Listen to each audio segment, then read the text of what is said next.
बच्चों, नमस्कार और स्वागत है आपका मेरे साथ आज के लेक्चर में। यानी कि आज हम क्या पढ़ने वाले हैं? आज हम पढ़ने वाले हैं नेंसर्ट समीकरण। ये हमारे चैप्टर का बहुत ही इंपॉर्टेंट और इंटरेस्टिंग टॉपिक है। ठीक है, तो तैयार हैं आप सब मेरे साथ? तो बच्चों, हमने अब तक क्या पढ़ा? अब तक हमने जो है हम बहुत सारी चीजें पढ़ चुके हैं। हमने इलेक्ट्रोड विभव निकाल लिया, हमने मानक इलेक्ट्रोड विभव निकाला। यानी कि हम क्या पढ़ रहे हैं? हम पढ़ रहे हैं विद्युत रासायनिक सेल। अब इसी को ही आगे कंटिन्यू करते हुए हम क्या जानेंगे आज हम जानेंगे नेंसर्ट समीकरण के बारे में। ठीक है, तो अब इस समीकरण में हम क्या पढ़ेंगे और क्या जानेंगे उसकी शुरुआत करते हैं। ठीक है, चलिए। तो सबसे पहले आप मुझे ये बताओ कि हम क्या पढ़ रहे थे? आप कहोगे मैम हमने इलेक्ट्रोड विभव पढ़ा और मानक इलेक्ट्रोड विभव पढ़ा। बिल्कुल सही बात है। हमने क्या देखा था? हमने पढ़ा मानक इलेक्ट्रोड विभव, यही पढ़ा। अब देखो, यानी कि हमने निकाला था, क्या निकाला था? ई नॉट सेल, यानी सेल का विद्युत वाहक बल कब? मानक परिस्थितियों में। कब? यानी ये हमारा क्या था? ये हमारा था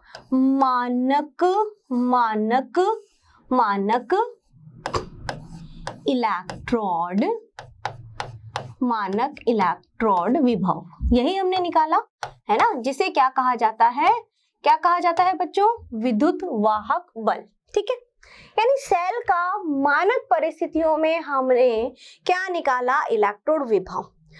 अब अगर प्रश्न ये आता है कि मानक परिस्थितियां नहीं दी हैं, आपको नॉर्मल पूछा जाता है, यानी कि आपको पूछा जाता है सेल का विद्युत वाहक बल जब मानक परिस्थितियां नहीं है, यानी हमें इसे ज्ञात करना है। ठीक है, कि सेल का विद्युत वाहक बल क्या है जब हमें मानक परिस्थितियां नहीं दी गई हैं। ठीक है, तब हम क्या करेंगे? तब हम कैसे निकालेंगे ई सेल? तो उसके लिए दिया गया ये नेंसर्ट समीकरण। क्या दिया गया? नेंसर्ट समीकरण। यानी आपको सिर्फ सेल का विद्युत वाहक बल पूछा जाता है, ई सेल पूछा जाता है, सेल विभव पूछा जाता है, मानक परिस्थिति में नहीं, नॉर्मल किसी भी ताप दाब पर। तब उस केस में आप ई सेल कैसे निकालोगे? वो किसने बताया? नेंसर्ट समीकरण ने। ठीक है, अब देखो, सबसे पहले हम क्या देखेंगे? सबसे पहले हम क्या देख रहे हैं अब तक हम सेल के बारे में ही तो पढ़ रहे हैं। हमने क्या देखा बच्चों? हमने ये कहा कि यहाँ पर मेरे पास में एक तरफ हमने क्या बनाया? कैथोड बनाया। ठीक है, इसको हम ऐसे ही ड्रॉ कर देते हैं, है ना, नॉर्मल। एक हमारे पास में यहाँ पे हमने क्या बनाया था? ये जो हमारी एक छड़ यहाँ थी, दूसरी छड़ हमारी यहाँ पे थी। ठीक है, इसको हमने, ये हमारा क्या था? एनोड। क्या था? एनोड। ठीक है, और ये हमारा क्या है? कैथोड, यही हमने पढ़ा था। इसमें हमने क्या लगाया है? जिंक, है ना, और यहाँ पे हमारा क्या था? कॉपर। ठीक है, अब हम यहाँ से यहाँ तक क्या, जो यहाँ से यहाँ तक जा रहा है वो आपका क्या है? इलेक्ट्रॉन। क्या है? इलेक्ट्रॉन। ठीक है, और हम जो ई सेल निकालेंगे, ई सेल क्या है? इसके और इसके विभव का अंतर, यानी विभवांतर। ठीक है, सेल का विभव या विभवांतर क्या होगा? E cell. अब आपको मानक परिस्थितियां नहीं दी हैं और आपको कहा जा रहा है कि आपको निकालना है ई सेल। ठीक है, अब देखो, सबसे इंपॉर्टेंट चीज क्या है? सबसे इंपॉर्टेंट चीज में क्या है कि ये जो सेल है वो हमारा कौन सा है? विद्युत रासायनिक सेल। ठीक है, तो इस सेल में क्या हो रहा है? इस सेल में रासायनिक ऊर्जा का रूपांतरण किस में हो रहा है बच्चों? विद्युत ऊर्जा में। किस में हो रहा है? विद्युत ऊर्जा में। यही पढ़ रहे हैं हम, यानी रासायनिक ऊर्जा का रूपांतरण हो रहा है विद्युत ऊर्जा में। इसका मतलब यहाँ पर इस निकाय के द्वारा, इस सिस्टम के द्वारा क्या किया जा रहा है? कार्य किया जा रहा है। क्या किया जा रहा है?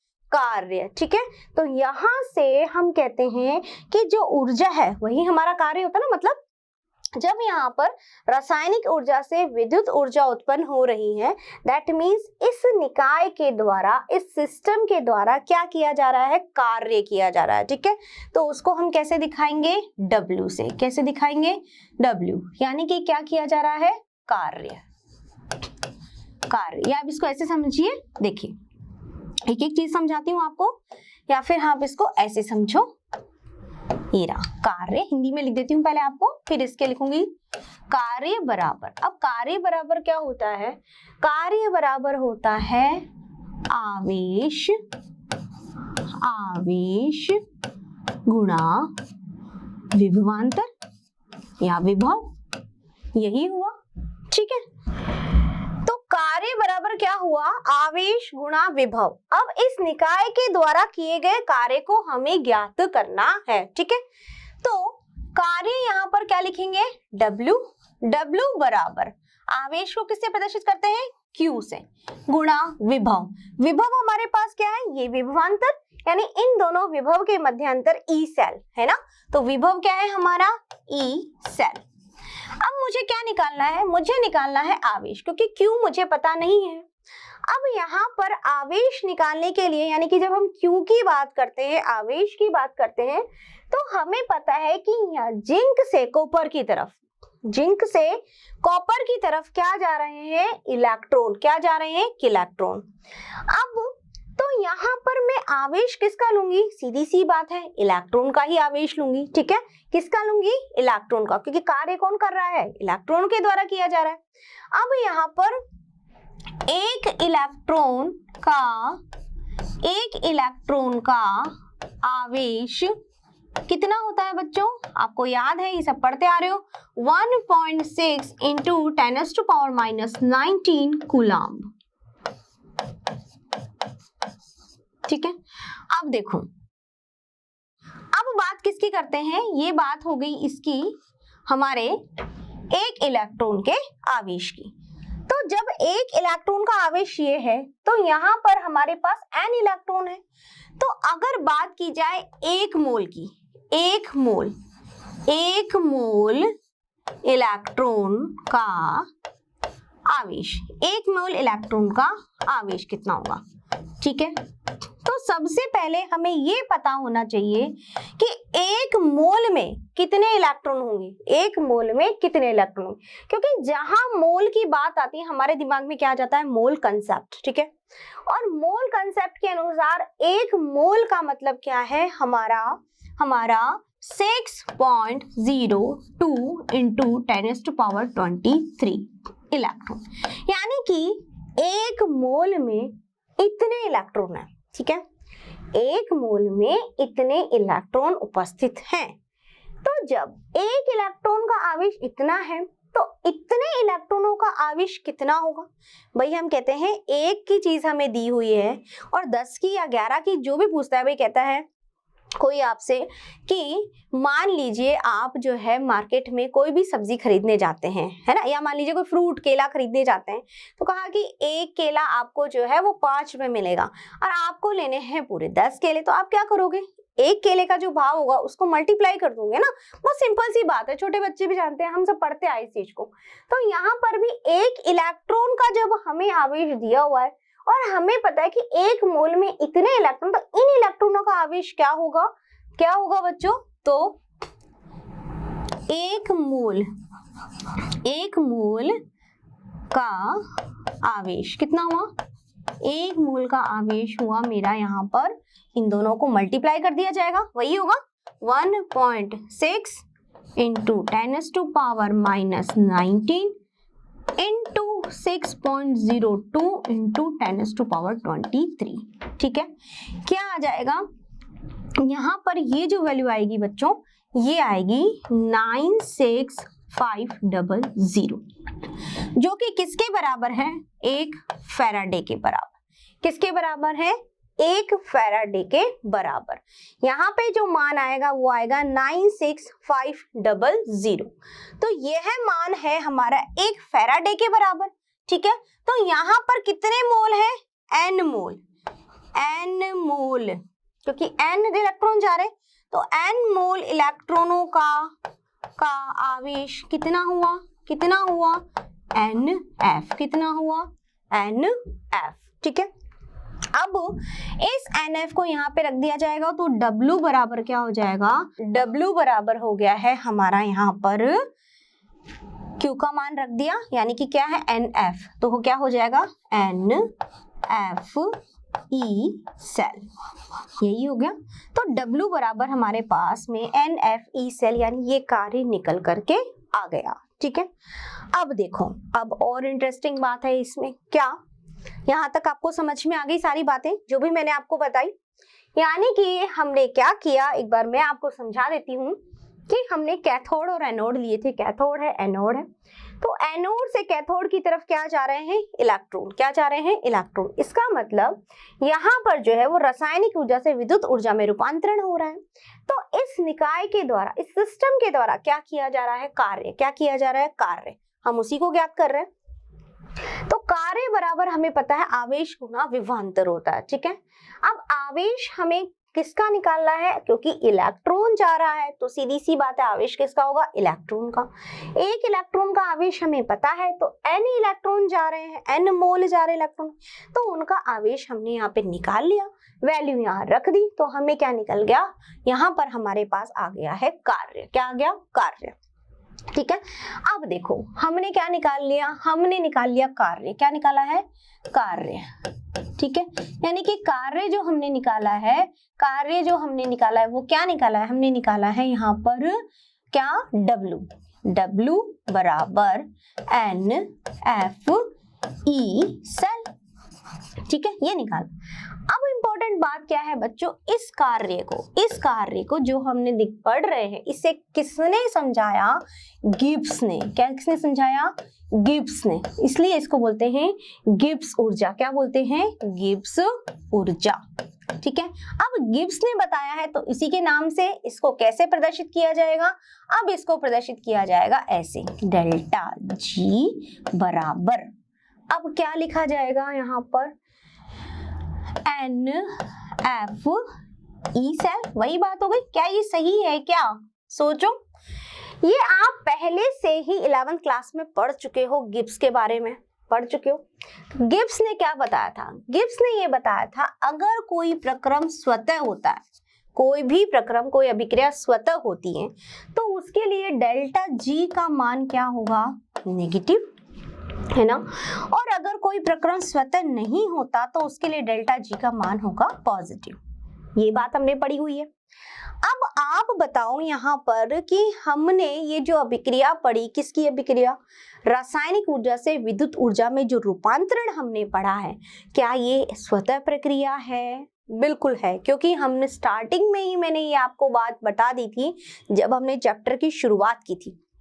क्या बताया था, मैंने आपको बताया था कि यह अभिक्रिया एक स्वतः प्रक्रम है, यानी कि यहाँ पर जो हो रहा है कोई बाहर से एनर्जी अप्लाई नहीं करनी पड़ रही है, कोई अलग से हम उस पर काम नहीं कर रहे हैं, वो स्वतः काम कर रहा है, अपने आप वर्किंग हो रही है, ठीक है बच्चों। तो यहाँ वाला ये जो प्रक्रम है ये कैसा है, ये है हमारा delta G negative, delta G negative, क्यों, क्योंकि ये कैसा है, ये है स्वतः प्रक्रम, ठीक है, यानी अपने आप स्पॉन्टेनियस, कैसा प्रक्रम है, स्वतः प्रक्रम, स्पॉन्टेनियस प्रोसेस है, ठीक है। अब देखो जब ये स्पॉन्टेनियस यानी स्वतः प्रक्रम है तो अब मैं इसको कैसे लिखूंगी, अब मैं इसको लिखूंगी डेल्टा G बराबर -NFE सेल, यही लिखूंगी, सही है। चलिए अब बात करते हैं, ये तो बात आ गई हमारे कार्य की, गिब्स ऊर्जा की हमने बात कर दी, लेकिन मानक परिस्थितियां होंगी तब कैसे लिखेंगे, तब वही जो हम लिखते आ रहे हैं, क्या हो जाएगा, del G not minus FE not cell, ठीक है। तो ये दो चीजें आपको ध्यान में रखनी है, एक तो ये और दूसरी ये, ठीक है। तो अब नैनसर्ट ने क्या समीकरण दिया और क्यों दिया वो हमने पढ़ लिया, क्यों दिया? क्योंकि जब हमारे पास मानक परिस्थिति की बात नहीं हो रही है, हमें ज्ञात करना है सिर्फ सेल का विभव यानी विभवांतर यानी ई सेल यानी कि विद्युत वाहक बल, ठीक है। तब उसके लिए क्या काम आता है? नेंसर्ट समीकरण। अब देखते हैं इस समीकरण को। क्या समीकरण दिया हमारे नेंसर्ट जी ने? देखिए क्या है।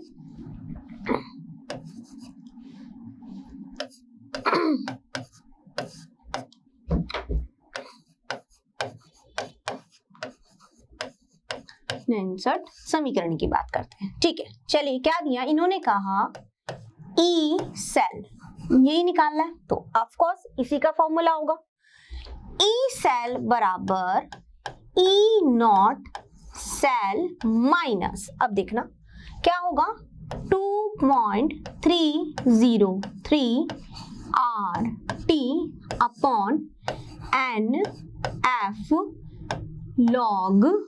Log Q. ये फॉर्मूला दिया नेंसर्ट समीकरण का। क्या निकालना है हमें? E cell. क्या निकालना है? ई सेल, ठीक है। ई नॉट सेल आपको पता ही है क्या है? ई नॉट सेल है मानक परिस्थितियों में सेल का विभव, ठीक है। एन हम पहले ही ज्ञात कर चुके हैं। एन मैंने आपको बताया कितने इलेक्ट्रॉन जा रहे हैं या आ रहे हैं, ठीक है। अब यहाँ पर देखो, मैं एक एक करके आपको फिर भी एक बार समझा देती हूँ तो आपको और अच्छे से समझ में आ जाएगा। यहाँ पे हम क्या ले रहे हैं? देखो ई नॉट सेल हमारा क्या है? ये हमारा है मानक सेल विभव या मानक विद्युत वाहक बल, ठीक है। मानक परिस्थितियों में हमने जो लिया, ठीक है। उसके बाद में आर हमारा क्या है? आर है हमारा गैस नियतांक। क्या है? गैस नियतांक, ठीक है, कांस्टेंट वैल्यू है। टी क्या है? ताप, टेम्परेचर, ठीक है, ठीक है। इसकी वैल्यू भी देख लेते हैं। आर की वैल्यू क्या होगी? इसकी वैल्यू होगी 8.314, ठीक है। अब देखो ताप जो भी हमें दिया हुआ है उस ताप को हम केल्विन में कन्वर्ट कर सकते हैं। जो भी हमें दिया हुई वैल्यू है 25 डिग्री सेंटीग्रेड है जो अगर मान है तो हम उसको करेंगे 273 केल्विन से ऐड करेंगे तो हमारे पास क्या आ जाएगा? टोटल केल्विन में कन्वर्ट हो जाएगा। यानी कि जो भी डिग्री सेल्सियस में टेम्परेचर दिया उसको केल्विन में कन्वर्ट कर दीजिए। तो टी का मतलब ताप, जो भी वैल्यू आपको दी हुई होगी, ठीक है। एन का मतलब क्या हुआ? एन का मतलब इलेक्ट्रॉनों की संख्या। क्या हुई? आदान प्रदान, या हम कह सकते हैं आदान प्रदान यानी जाने और आने वाले, यानी लेने और देने वाले, आदान प्रदान करने वाले इलेक्ट्रॉन की संख्या, यही है, ठीक है। अब Q सबसे इंपॉर्टेंट चीज, Q क्या है? Q हमारा है अभिक्रिया गुणांक। क्या है? अभिक्रिया गुणांक। क्या है? अभिक्रिया गुणांक, ठीक है। अब इसको कैसे निकालेंगे ये तो हमें पता पड़ गया। यहाँ तक हमने वैल्यू भी निकाल रही, NF भी हमको पता चल गया। अब ये लोग Q थोड़ा सा हमारे लिए समझने वाला है, ठीक है। यानी कि यह अभिक्रिया गुणांक क्या होता है उसको हम समझेंगे, ठीक है। तो अब हम देखेंगे Q का मान, यानी Q कैसे निकालते हैं। देखें, मान लीजिए Q मतलब यहाँ पर हम अभिक्रिया गुणांक कैसे निकालेंगे। यहाँ पर हमारी कोई अभिक्रिया हो रही है, ठीक है। वैसे मैं आपको समझा देती हूँ। A प्लस B मिलकर के क्या बना रहे हैं? C प्लस D, ठीक है। ये हमारी हो रही है अभिक्रिया, ठीक है। इस अभिक्रिया में ये क्या है मेरे पास में? क्रियाकारक। क्या है? क्रियाकारक, ठीक है। और ये क्या है? ये है उत्पाद। क्या है? उत्पाद, ठीक है, प्रोडक्ट। अब Q बराबर क्या होता है? Q बराबर होता है उत्पाद की सांद्रता बटे में क्रियाकारक की सांद्रता और उस पर आने वाला N मान लीजिए, यानी कि उसका रस समीकरण गुणांक, ठीक है। n मतलब रस समितिकरण गुणांक, यानी कि इसके कणों की संख्या, कितने मोल यहाँ पर लिए जा रहे हैं वो यहाँ पर n आएगा। ठीक है, कैसे? जैसे हम इसके लिए लिखते हैं, इसके लिए q का मान लिखते हैं तो क्या हो जाएगा, q बराबर यहाँ पर क्या है, c, उत्पाद मेरा ये है तो c d, ये d अपॉन क्रिया कारक क्या है, a इसकी पावर a और b इसकी पावर b, यानी कि ये क्या है, रस समितिकरण गुणांक। इसकी सांद्रता हमने प्रदर्शित की है, अभिकारक यानी कि क्या क्रियाकारक है और कितने उत्पाद हैं, तो उत्पाद बटे में क्रियाकारक, n का मतलब है कितने मोल यहाँ पे काम में ले रहे हैं हम, इसके कितने कण, इसके कितने, इसके कितने, तो इस तरह से इसको हम प्रदर्शित कर रहे हैं। यही हमारा क्या है, अभिक्रिया गुणांक। ये क्या है, अभिक्रिया गुणांक। ठीक है, आगे बात समझ में। अब हम रख देते हैं हमारा सूत्र वापस से। सूत्र हमारा क्या था, नेनसेट समीकरण क्या था, ई सेल, क्या निकाल रहे हैं, ई सेल। ई सेल बराबर E not cell minus 2.303 R T upon क्या आ जाएगा, एन एफ लॉग क्यू। अब हमारे पास में इस सब की किस किस की वैल्यू है, हमारे पास में यहाँ तक की सब वैल्यू है ना। f की वैल्यू हमने निकाल ली थी पहले, जब हम इसको सॉल्व करेंगे तब हमारे पास क्या आएगा, ये आएगा ई सेल बराबर E not cell minus 0.0591 upon n log Q. ठीक है, क्लियर? तो ये फॉर्मूला हमें ध्यान रखना है।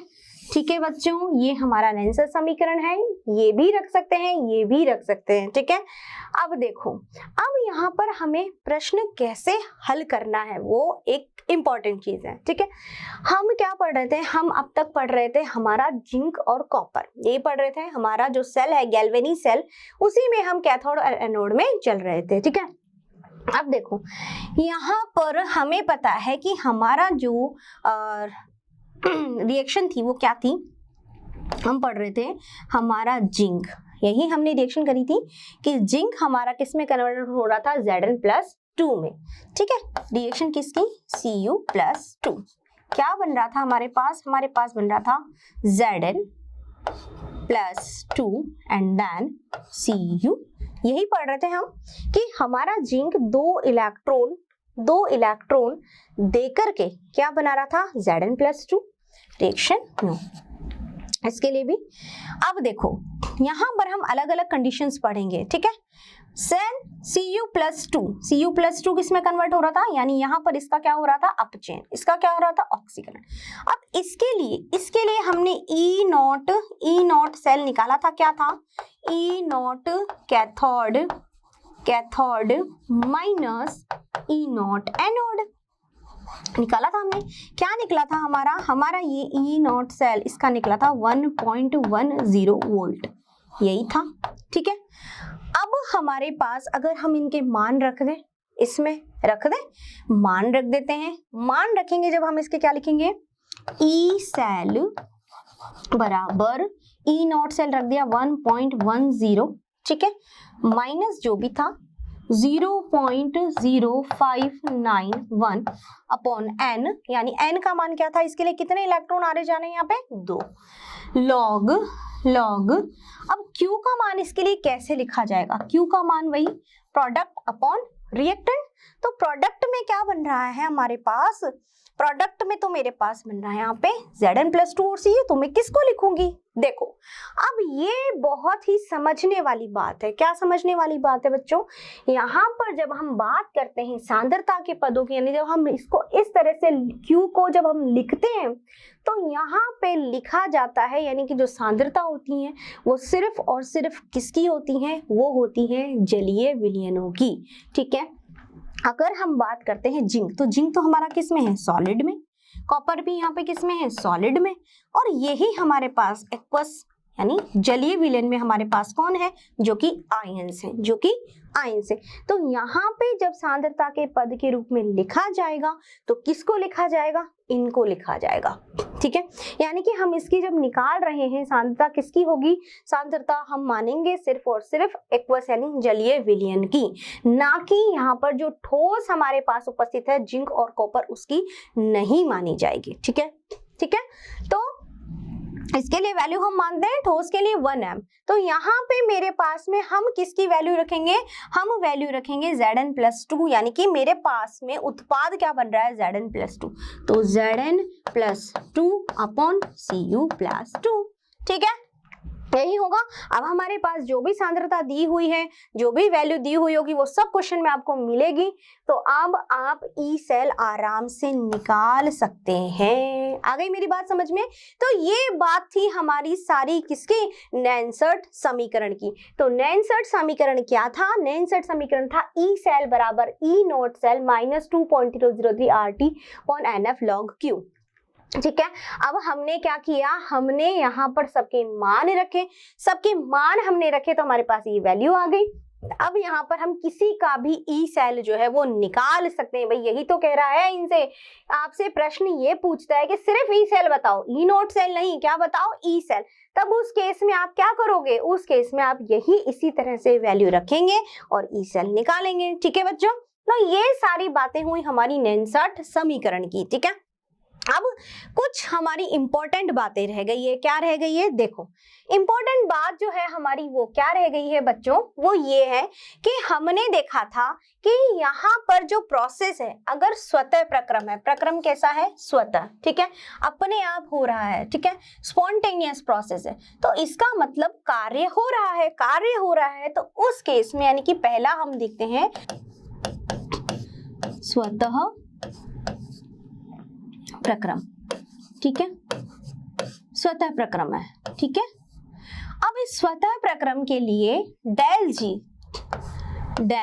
जी बराबर क्या होगा मेरा, नेगेटिव, यानी कि कार्य कर रहा है। जब यहाँ पर डेल जी नेगेटिव होगा तो मेरा ई सेल क्या होगा बच्चों, पॉजिटिव, क्या होगा, पॉजिटिव। यानी कि जब भी अगर प्रोसेस स्पॉन्टेनियस है, अपने आप प्रोसेस हो रहा है, ऊर्जा उत्पन्न हो रही है, रूपांतरित हो रही है, तब हमेशा डेल जी क्या होगा, माइनस, यानी कि नेगेटिव, तभी तो कार्य होगा। और होगा उसका मतलब वहां पर जो ई सेल निकलेगा वो कैसा होगा, हमेशा पॉजिटिव। ये मैंने पहले भी बताया था आपको कि ई सेल पॉजिटिव है, इसका मतलब सेल ठीक से कार्य कर रहा है, ठीक है। दूसरा केस क्या है, दूसरा हमारा केस है अगर कार्य नहीं करेगा, ठीक है। यहाँ पर क्या हो रहा है, सेल कार्य कर रहा है, यानी कि यहाँ पर हम कह रहे हैं कि कार्य कर रहा है, कौन कर रहा है, कार्य कर रहा है, कौन कर रहा है भाई, सेल, कौन कर रहा है, सेल, ठीक है। अब अगर कार्य नहीं होगा, यानी कि प्रक्रम नहीं होगा, कार्य नहीं हो रहा, कार्य नहीं हो रहा, कार्य नहीं हो रहा, नहीं हो रहा, नहीं हो रहा है, तब क्या होगा, तब उस केस में डेल जी बराबर क्या हो जाएगा, पॉजिटिव, और ई सेल आपका क्या हो जाएगा, नेगेटिव। और ये ऐसा कब होता है, ऐसा जब होता है जब हम सेल यानी अलग से जब हम रिचार्ज करते हैं, ऊपर से हमें एनर्जी देनी पड़ती है, जब ये उल्टा हो जाता है, यानी इलेक्ट्रॉन जो हमारे एनोड से कैथोड की तरफ जा रहे थे, अब जब कार्य नहीं होता, जब उसमें बैटरी हम लगाते हैं या चार्ज हम करते हैं, तब उस केस में वो अपोजिट डायरेक्शन में जाएगा, उस केस में डेल जी पॉजिटिव हो जाएगा और ई सेल हमारा क्या हो जाएगा, नेगेटिव, ठीक है। अब सबसे इंपॉर्टेंट बात क्या है, सबसे इंपॉर्टेंट बात अगर साम्य स्थापित होता है, क्या होता है, साम्य, ठीक है, साम्य अवस्था, साम्य अवस्था। अब साम्य अवस्था के लिए क्या होगा बच्चों, साम्य अवस्था जब होती है कि कहने का मतलब है कि उस केस में जैसे रिएक्टेंट बना, रिएक्टेंट से प्रोडक्ट बना, तो प्रोडक्ट से तुरंत रिएक्टेंट बन जाएगा, फिर रिएक्टेंट से प्रोडक्ट, प्रोडक्ट से वापस रिएक्टेंट, यानी कि कंटिन्यूअसली प्रोसेस चल रहा है। अब उस अवस्था में एक भी प्रोडक्ट वहां नहीं है, मतलब रिएक्शन कैसी हो रही है, रिएक्शन साम्य में स्थापित हो रही है। जैसे ही वो उधर जाएगा वापस इधर आ जाएगा, वैसे ही वो उधर परिवर्तित होगा फिर वापस बैक में आने। तो कहने का मतलब है साम्य अवस्था जब हमारी स्थापित हो जाती है, जैसे कोई मान लो ये रिएक्टेंट है तो ये हमारा होता है साम्य यानी प्रोडक्ट। जैसे ये प्रोडक्ट में बना वापस रिएक्टेंट, एक भी कण इधर बना तो वापस उसमें परिवर्तित हो जाएगा, ठीक है। तो ये हमारा साम्य स्थापित हो गया। अब जब साम्य स्थापित दोनों तरफ बैलेंस हो गया, अब साम्य स्थापित हो गया तब उस केस में डेल जी बराबर क्या हो जाएगा हमारा जीरो। डेल जी बराबर क्या हो जाएगा जीरो, और डेल जी जीरो हो जाएगा तो ई सेल भी क्या हो जाएगा जीरो, क्या हो जाएगा जीरो। लेकिन एक बहुत इंटरेस्टिंग बात है क्या कि ई नॉट सेल जो है वो जीरो नहीं होगा, ठीक है। ई नॉट सेल जीरो नहीं हो, क्योंकि मानक परिस्थितियां तो हम दे रहे हैं ना, हमने तो परिस्थिति दी है, सिचुएशन दी है, कंडीशन दी है, तो वहां पर उसका साम्य अवस्था में जब हम ज्ञात करेंगे ई नॉट सेल तो वो जीरो के इक्वल नहीं होगा। ये बात थी हमारी साम्य अवस्था, यानी जो हम कार्य कैलकुलेट कर रहे थे गिब्स ऊर्जा के द्वारा, उसमें हमने देखा कि अगर प्रक्रम स्वतः हो रहा है दैट मीन्स कि अपने आप काम हो रहा है, वहां पर डेल जी नेगेटिव ई सेल पॉजिटिव। कार्य नहीं होता तब उल्टा डेल जी पॉजिटिव ई सेल नेगेटिव। लेकिन अगर साम्य स्थापित होता है तब डेल जी और ई सेल दोनों ही जीरो हो जाएंगे, लेकिन ई नॉट सेल यानी कि मानक अवस्थाओं में सेल का विभव जीरो नहीं होगा। क्यों नहीं होगा भाई, मानक परिस्थितियां हैं, हम ताप दे रहे हैं, हम सांद्रता दे, हम सब चेंज करके फिर विभव निकाल रहे हैं उसमें सब चीज, तो वहां पर वो जीरो नहीं होगा, ठीक है। तो ये सारी बातें हुई हमारी किसकी, वर्क की यानी कि कार्य की। अब मुझे लगता है कि यहाँ तक जो भी मैंने आपको बताया वो एकदम आपको समझ में आ गया। अब एक और इम्पोर्टेंट चीज है, वो क्या, वो ये है कि जब ये साम्य स्थापित हो गया, साम्य स्थापित हो गया तब उस केस में Q बराबर जो हमने क्या निकाला था अभिक्रिया गुणांक, Q बराबर ही हम मानते हैं Kc, क्या मानते हैं Kc, और Kc क्या है हमारा साम्य स्थिरांक, क्या है साम्य स्थिरांक, क्या है साम्य स्थिरांक, ठीक है, ठीक है। तो यहाँ पर Kc क्या है हमारा साम्य स्थिरांक है। तो जब हम बात करते हैं साम्य अवस्था की, तो साम्य अवस्था के लिए क्या हुआ कि यहाँ पर जो अभिक्रिया गुणांक था Q बराबर किसके हो जाएगा Kc के, जिसे बोला जाता है साम्य स्थिरांक। अब इस Kc की गणना भी हम इसके द्वारा कर सकते हैं, Kc की गणना भी की जा सकती है, किसके द्वारा, नेंसट समीकरण जो हमने देखा और पढ़ा। क्या पढ़ा, अब देखो साम्य स्थिरांक की गणना कैसे करेंगे, हम देखते हैं। सबसे पहले फॉर्मूला हमारा क्या था, ई सेल बराबर ई नॉट सेल माइनस क्या रखे थे हम, जीरो डायरेक्ट रख देती हूँ, 0.0591 volt upon n log Q, ये था। अब यहाँ पर Q किसके बराबर है Kc, क्योंकि क्या है साम्य स्थिरांक। अब साम्य स्थिरांक में मुझे पता है ई सेल मेरा क्या है जीरो, ई सेल क्या है जीरो है ना, ई सेल क्या है जीरो, क्यों, क्योंकि अभिक्रिया वहां पर कोई वर्क नहीं हो रहा है वहां पर, ठीक है। तो मैं इसको ऐसे लिख सकती हूँ, क्योंकि ये तो मेरा जीरो है, ई सेल मेरा जीरो है, तो मैं इसे कैसे लिख सकती हूँ, अब इसे लिख सकती हूँ ई नॉट सेल बराबर क्या लिखेंगे 0.0591 volt on an log Kc, ठीक है, क्लियर। तो अब इस फॉर्मूले के द्वारा मैं क्या निकाल सकती हूँ, Kc निकाल सकती हूँ, क्योंकि ई नोट सेल तो मेरे पास गिवन होगा क्वेश्चन में। अब मैं क्या करना कर सकती हूँ, साम्य स्थिरांक की गणना आराम से कर सकती हूँ। क्यों, क्योंकि इसके लिए मेरा जो ई नॉट सेल है it is not equal to zero, ठीक है, तो वो वैल्यू मुझे मिलेगी। अब Kc मुझे निकालना है, साम्य स्थिरांक तो मैं निकाल सकती हूँ इसके लिए, ठीक है बच्चों। तो इस तरह से नेंसर्ट समीकरण के द्वारा देखो हमने कितनी सारी चीजें जान ली और समझ ली। क्या क्या देख लिया हमने देखो साम्य स्थिरांक तक की गणना कर सकते हैं, यानी कि अब आपके लिए प्रश्न करना बहुत ही आसान हो जाएगा कि नहीं, क्योंकि हमने नैनसर्ट इक्वेशन देख ली है ना, उसमें हमने कार्य को भी समझ लिया कि कैसे कार्य हो रहा है उस पर। इसमें हमने ये देखा कि अगर प्रक्रम स्वतः है, अपने आप हो रहा है, तो डेल जी हमारा क्या होगा, नेगेटिव, और ई सेल होगा पॉजिटिव। कार्य नहीं हो रहा है तब उस केस में जस्ट अपोजिट, यानी कि यहाँ पर जस्ट अपोजिट मतलब हमें ऊर्जा देनी पड़ रही है अलग से, ठीक है। जैसे कि मैंने बताया था ना, कार की बैटरी डिस्चार्ज हो जाती है या मोबाइल हमारा बैटरी खत्म हो जाती है, तब हम क्या करते हैं, चार्जर लगाते हैं ना उसमें, तो वही चीज है। अब साम्य अवस्था जब स्थापित हो गई है, जब डेल जी और ई सेल दोनों ही जीरो, लेकिन ई नॉट सेल वहां जीरो नहीं है, तो अब साम्य अवस्था में हमें पता है क्यू यानी अभिक्रिया गुणांक किसके यहाँ पर, केसी। केसी क्या है, साम्य स्थिरांक, ठीक है। तो log Q की जगह मैंने क्या रख दिया, Kc रख दिया। अब इसकी गणना मैं कर सकती हूँ अगर मुझे इससे रिलेटेड प्रश्न मिल जाएगा, ठीक है। तो हमने क्या क्या देख लिया, हमने इसमें बहुत सारे सूत्र देख लिए भैया। क्या क्या देखा, हमने देखा एक तो नैनसर्ट इक्वेशन, दूसरा हमने क्या देखा, दूसरी हमने यहाँ पे देखी है कार्य यानी गिब्सन, यानी कि हमने क्या क्या देखा, हमने देखा डेल जी बराबर minus n F E cell, ये हमने निकाल लिया, ठीक है। इसके अलावा हमने नैनसर्ट समीकरण, नैनसर्ट समीकरण क्या था हमारा, ये था ई सेल, यानी जब मानक परिस्थितियां नहीं है तब उस केस में हम सेल का विभव कैसे निकालें, ठीक है। तो ई सेल बराबर हमने क्या निकाला, ई नॉट सेल माइनस कैसे निकाला था, 2.303 RT, और उसको सॉल्व करने के बाद हमारे पास क्या आया था, 0.05991 अपॉन n log Q, यही आया था। ये जो मैंने ऊपर लिखा हुआ है ये हमारा नैनसर्ट समीकरण, और आपको वो भी ध्यान रखना है 2.303 RT वाला भी, ठीक है, क्योंकि डिपेंड करता है कि आपको प्रश्न कैसे दिया गया है और क्या पूछा गया है, ठीक है। तो अगर साम्य स्थिरांक पूछ रहा है तो फॉर्मूला रख दो, अगर आपको सेल का विभव पूछ रहा है तो ये रख दो, सेल का विभव मानक परिस्थितियों में पूछता है तो वो भी मैं आपको बता चुकी हूँ, क्या होगा, E naught cathode minus E naught anode, ठीक है। उसमें वैल्यू हमेशा रिडक्शन पोटेंशियल की ही रखनी है, ये ध्यान रखना है।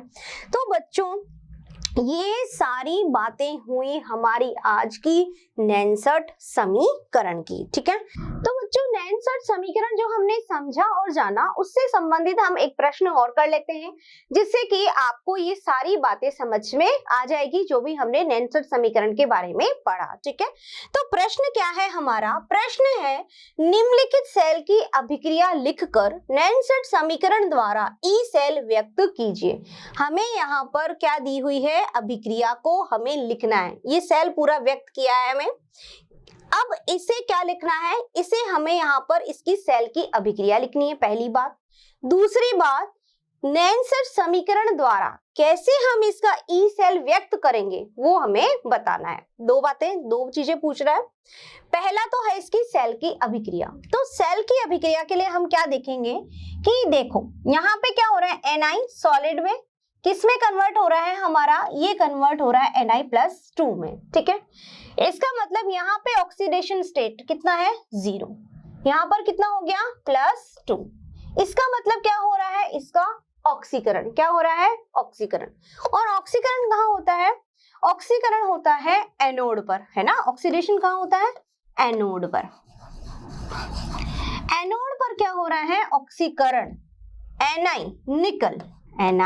निकल 2 इलेक्ट्रॉन दे करके Na+2 बना रहा है, Na+2 बना रहा है, कितने, 2 इलेक्ट्रॉन दे करके, ठीक है।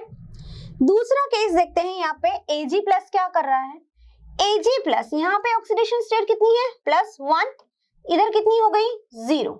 इसका मतलब इसने एक इलेक्ट्रॉन ग्रहण किया, एक इलेक्ट्रॉन ग्रहण किया। जब एक इलेक्ट्रॉन लेता है तब उसको क्या बोलते हैं हम बोलते हैं अपचयन। तो कैथोड पर हमारा क्या होता है, कैथोड पर हमारा होता है अपचयन। इसका मतलब Ag+ इलेक्ट्रॉन, एक इलेक्ट्रॉन है, इलेक्ट्रॉन लेकर के, ग्रहण करके क्या बना रहा है, Ag+, एक इलेक्ट्रॉन ग्रहण करके Ag बना रहा है। अब देखो यहाँ पर हमने देखा कि इलेक्ट्रॉन जो है वो यहाँ पर तो मेरे 2 इलेक्ट्रॉन है, जबकि यहाँ पे एक ही इलेक्ट्रॉन है। तो क्या करेंगे हम, इलेक्ट्रॉन्स को बैलेंस करेंगे, और इलेक्ट्रॉन को बैलेंस करने के लिए क्या करना चाहिए, हम गुणा करेंगे। तो यहाँ पर 2 इलेक्ट्रॉन है तो यहाँ पर भी क्या होना चाहिए, 2 इलेक्ट्रॉन। तब इलेक्ट्रॉन अगर 2 है तो यहाँ Ag भी कितने होंगे, 2, और यहाँ पे भी क्या होंगे, 2। अब बैलेंस्ड हो गया, ठीक है। अब हम इसके लिखेंगे अभिक्रिया। 2 इलेक्ट्रॉन से 2 इलेक्ट्रॉन कट गया, क्या बना मेरे पास में, क्या मिला मुझे मिला है यहाँ पर Ni प्लस Ag प्लस, ठीक है। और इधर क्या मिला है, इधर मिला है मेरे पास में Ni प्लस 2 और 2Ag, ठीक है बेबी, 2Ag प्लस, यही है। इसका मतलब ये किस में है, सॉलिड में, ये किस में है मेरा, एक्वस विलियन है ना, और ये किस में है, सॉलिड में, ठीक है। तो यह इस तरह से मैंने इस अभिक्रिया को व्यक्त कर दिया। अभिक्रिया को मैंने यहाँ पर लिख दिया, सेल की अभिक्रिया को। सबसे पहले क्या लिखा, सबसे पहले लिखा कि एनोड पर क्या हो रहा है, एनोड पर मेरा यहाँ हो रहा है क्या बच्चों, ऑक्सीकरण, यानी ऑक्सीडेशन लिख देते हैं और क्लियर हो जाएगा आपको। ऑक्सीकरण क्या हो रहा है, ऑक्सीकरण, ठीक है। और कैथोड पर क्या हो रहा है, अपचयन, है ना, यही हो रहा है। एनोड पर ऑक्सीकरण में इलेक्ट्रॉन दे रहा है, 0 से +2 ऑक्सीडेशन स्टेट हो गई, ठीक है।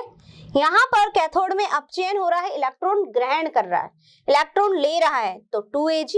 बैलेंस करने के लिए हमने दोनों तरफ 2 कर दिया, इन सबको 2 से गुणा कर दिया, तो यहाँ पे 2 2, क्योंकि 2Ag प्लस तो 2 इलेक्ट्रॉन निकालेगा तो 2Ag बनेंगे। अब देखो यहाँ पे हमने जब इलेक्ट्रॉन काट दिए तो ये अभिक्रिया लिख ली हमने, तो यहाँ हमने क्या लिख दी, ये हमने लिख दी है सेल की अभिक्रिया। ये क्या हो गई, सेल की अभिक्रिया। दूसरा प्रश्न है, दूसरी बात है, इसे नैनसर्ट समीकरण द्वारा ई सेल निकालना है। तो नैनसर्ट समीकरण क्या होता है, ई सेल बराबर E0 cell minus 2.303 RT upon NF log Q, यही होगा। ये हमारा हो गया नैनसर्ट समीकरण।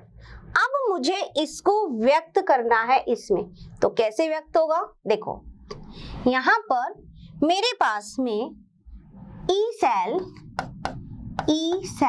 बराबर E0 सेल, जो भी मुझे प्रश्न में इसके लिए दिया हुआ होगा वो मैं यहाँ लिख सकती हूँ, है ना, minus 2.303 RT upon N। N का मतलब क्या होता है, कितने इलेक्ट्रॉन ये दे रहा है या ले रहा है, तो कितने इलेक्ट्रॉन ट्रांसफर हो रहे हैं, 2 इलेक्ट्रॉन, ठीक है। तो 2 × F, ठीक है, log Q। अब Q में किसका मान रखूंगी मैं, log Q में किसका मान रखा जाएगा, log Q में देखो, log Q क्या होगा, यहाँ पे बता देती हूँ।